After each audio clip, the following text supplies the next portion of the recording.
conclurons ce chapitre exceptionnel par un millésime 1977, monsieur le député Guillaume Larrivé. Vas-y, on va t'applaudir. Ça fait du bien.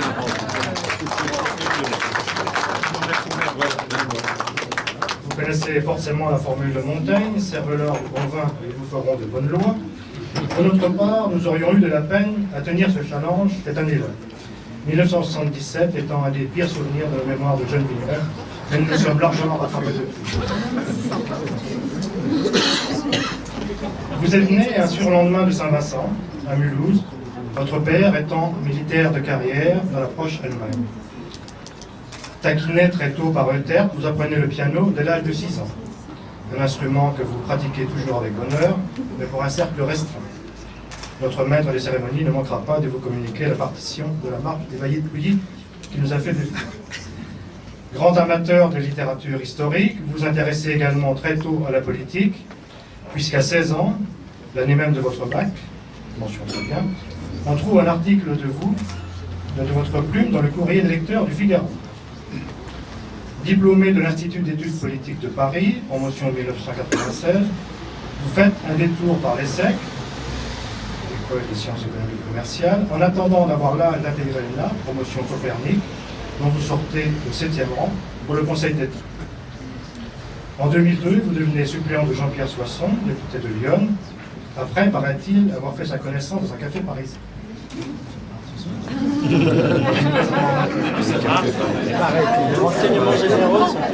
Oui, exactement. C'est plutôt dans une case. De 2005 à 2007, vous êtes conseiller au cabinet de Nicolas Sarkozy, alors ministre d'État, chargé de l'Intérieur et de l'aménagement du territoire.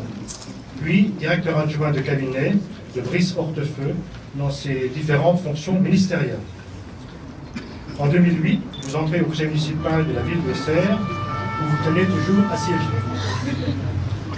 De mars 2011 à mars 2012, vous êtes conseiller pour les affaires juridiques et institutionnelles à la présidence de la République.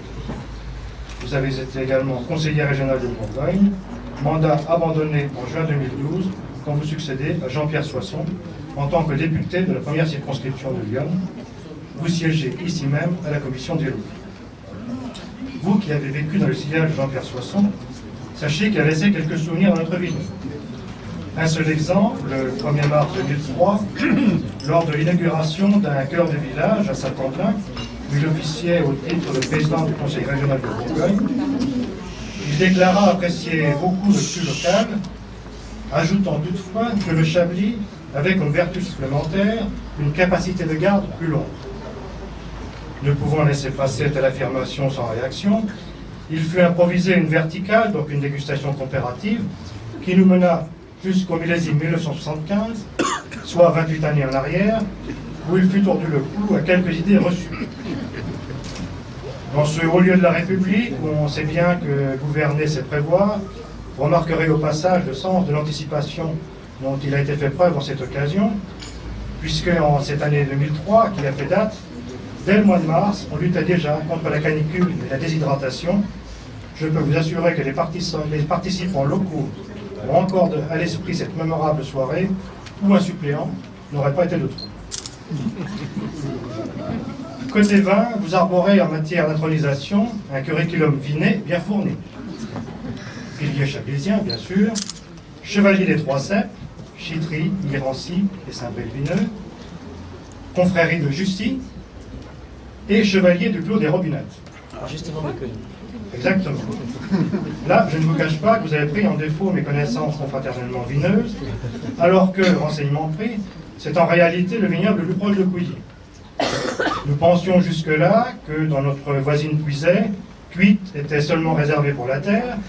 Il faut désormais y ajouter l'apport de 6500 pieds de pinot noir pour égayer les soirées pro-iodines. J'ajoute enfin que vous êtes, depuis janvier dernier, porte-parole du Parti Les Républicains. Dans l'hémicycle, vous n'oubliez pas la cause viticole et vous avez défendu, en compagnie d'Alain Suguenot, le droit pour nos terroirs de communiquer sur la qualité de leurs crus, sans pour autant que ce soit taxé d'incitation à l'alcoolisme. Plus généralement, plusieurs propositions de loi, dont une proposition de loi constitutionnelle, vous sont dues, ainsi que plusieurs rapports et avis, dont un sur l'armement des policiers et gendarmes. Les baillis de Pouilly vous proposent d'ajouter à l'arsenal officiel le canon de Pouilly, une arme non létale qui favorise au contraire les rapprochements conviviaux.